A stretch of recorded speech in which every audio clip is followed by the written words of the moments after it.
order bread. Bonsoir, m vin achete. I'm sorry? M vin achete. Nou ba ven pen beye la souble. I don't understand what you're saying.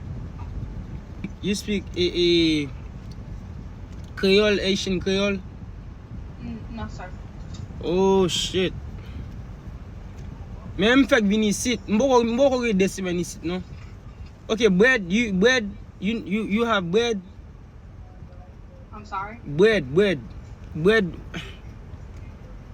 Chicken bread? Ket, koman di ba san? Chicken sandwich?